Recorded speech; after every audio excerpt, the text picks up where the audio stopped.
माओवादी रहे तब भी आदिवासी को मारा गया, और आज मतलब माओवादी नहीं भी रहेंगे तो जंगलों के लिए आदिवासी को तो मारा ही जाएगा। सरेंडर के लिए लगातार प्रयास हो रहा है, क्या लगता है बस्तर में क्या वाकई सरकार शांति चाहती है कि इसके पीछे कोई और भी मकसद है? देखिए, खाली सरेंडर और बंदूक को नीचे रखने से यहाँ लड़ाई खत्म नहीं होगी। पहली बात तो छत्तीसगढ़ सरकार अभी तक बस्तर का विकास मॉडल नहीं बताया है।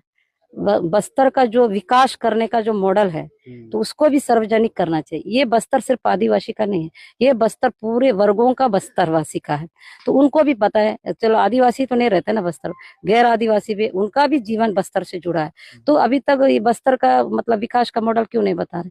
ये सब बड़े बड़े, जैसे नारायणपुर का पहाड़ को देखो, आपके दंतेवाड़ा को पहाड़ को देखो, अडानी जिंदल हर तरह की बातें कही जा रही, बड़ी बड़ी रेल बिछाने की बात हो रही है और बोध घाट की बात हो रही है। ये सारा चीजें की बातें हो रही है कि इस तरह क्या ये सबको खत्म करने के बाद क्या इस पहाड़ों को लेने में आसान हो जाएगा सरकार को?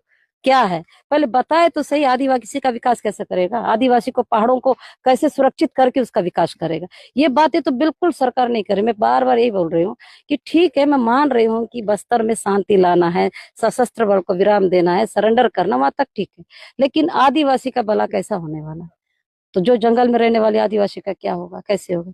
अब जैसे SIR जो कर रहे हैं उससे कितना नुकसान होने वाला है, क्योंकि एक तो कभी जंगलों में पट्टे नहीं बने थे, आधार कार्ड नहीं था, वोटर ID कार्ड नहीं था, ये सारी चीजें नहीं थी। अब वो कहाँ से अपना प्रॉपर्टी का विवरण कहाँ से लाएंगे? बहुत सारा समस्या है बस्तर में।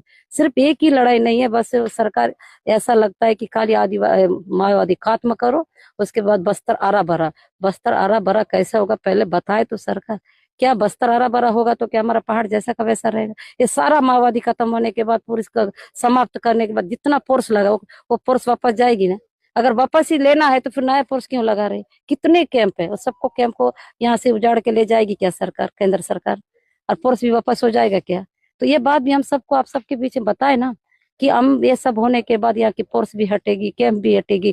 आदिवासी का पहाड़ों को एक ग्राम सभा उनकी हेक्ट के तरफ उनके जो कानून का तैयार दिया है जो उसी के तहत लिया जाएगा। कोई जबरदस्त उनके पहाड़ों को नहीं लिया जाएगा, और विकास होगी तो उन्हीं की मर्जी से होगी, हमारी मर्जी से नहीं, बंदूक के नोक से नहीं होगी। अब अभी तक तो माओवादी की बात आती थी इसलिए हम बंदूक के नोक पे करते थे, लेकिन माओवादी पूरी तरह से समाप्त हो जाएगा तो बंदूक का नोक कहीं बस्तर में एक गोली भी नहीं चलेगी, एक बारूद भी जंगलों में नहीं मतलब फूटेगा या नहीं बिछाई जाएगी। ऐसा कभी बोले हैं क्या विजय शर्मा जी?